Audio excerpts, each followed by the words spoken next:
like you said. What I had to listen to was the way that I consume content. Yeah. So when I see other people in wonderful outfits, in wonderful places, I feel jealous sometimes. And I ask myself, do I want to make other people feel jealous? And the answer was no. I want for someone to see my post and feel moved. I want someone to see my post and feel inspired. And so I just decided that, okay, who are the people that are doing that to me? And those are the people that I started going, okay, what formula are they doing? How can I make that my own? Yeah. But it is interesting with your voice because when you read a caption that you write, it's so your voice. And that's the thing that's interesting about social media and people that want to grow followings or people that want to connect with an audience or people that want to just express themselves authentically. It's just there's such an energy to truth that people can feel or see or experience. And I know like if I have a caption that like I don't even think about that just comes through and I write it, I'm like, that's going to be amazing. But when you're trying too hard or forcing it or thinking you have to do it a certain way, it doesn't ever land. It's so weird. The energy behind it's so weird. I think writing is a muscle. And some people really love writing and it comes really naturally to them. And some people, it's hard. And unfortunately that sort of comes across the wrong way sometimes. And that's why I never tell anyone that they sound fake or they sound like... Yeah, I know because what you mean. it's always... People are always trying. And sometimes that effort just don't pay off as eloquently as it does for other people. But yeah, it can feel forced. But I am always like, okay, well, they're trying. Yes. Totally. I Trying to be genuine. I want to pull in some of what Krista said earlier, like the misconceptions. Because whether it's about the journey or just influencing in general, because obviously you've had an evolution within the influencing world as well. But yeah, what stands out as like the biggest misconceptions that people might have?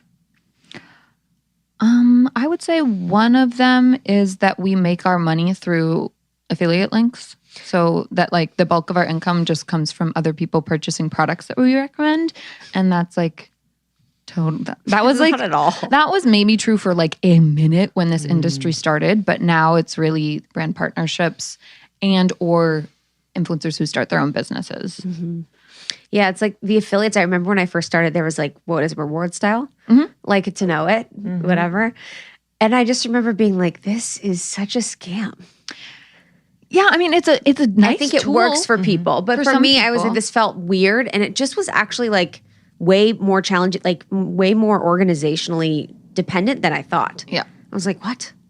Yeah, it works for some people. And some people do want to go on Instagram and just shop. Yes. And that's totally, there's no shame in that. That's awesome. But for me, it wasn't, like you said, as inspiring or didn't feel as authentic as just saying what the fuck was on my mind. Yeah. What would you say are some misconceptions? I would say... What's a belief that you guys have? And then I'll tell you if it's true or not. Okay. Assumptions about me. A belief about you? About bloggers. About bloggers or influencer people. What are some beliefs that people hear? That you don't write yeah, I mean, you do write everything, but I feel like a lot of people are like, oh, they probably have someone write their stuff or reply write to their DMs. blogs. Yeah. Yeah, you don't reply to people.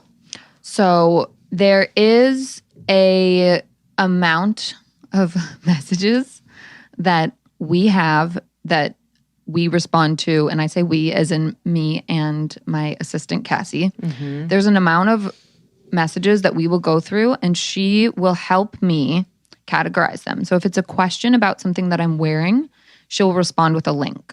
Cool. If it is a inquiry about a brand partnership or some sort of collaboration, she will send over my manager's information. But the majority of the time, it is a personal message that is something that I really want to respond to. And so she'll flag those and they'll go into a folder, and then that's how I can sift through them. And generally I send back video response or a voice memo response. Yeah, voice memos are the... Yes. I always get a little nervous. Then they keep going back and forth. Yeah. And I'm like, well, No, and you just have to accept that you can get to what you can get to, but you also have to have your own boundaries and your own limits, because I have a 1-year-old at home, so I got to be present for him too. What's the boundary conversation for you, and kind of navigating being someone who's supposed to be online all the time, paid to be online, paid to be like sharing with people? Like, what's your boundary conversation? How has that evolved? Girl, It's a challenge. And I want to say I have a structure figured out and I want to say I know what it is. But generally, the rule of thumb is just listen to my intuition. And when I'm feeling overwhelmed and I'm feeling like I'm drowning in the pressure, I have to take a break and I have to step away. And generally, what that looks like is just taking a couple of days off of stories. It's like, oh, a couple of days.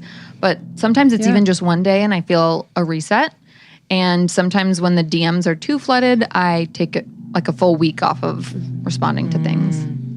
Thank you so much for tuning in to Morning Microdose by Almost 30. We hope you enjoyed waking up. As always, we encourage you to take what resonates and leave the rest. If you enjoyed this trip, tune into the full episode on the Almost 30 podcast.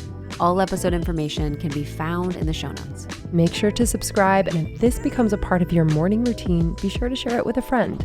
We have new inspiring doses Monday through Friday. Follow us on Instagram at Morning Microdose and follow Almost 30 at Almost 30 Podcast. Thanks for listening. We'll see you in the vortex.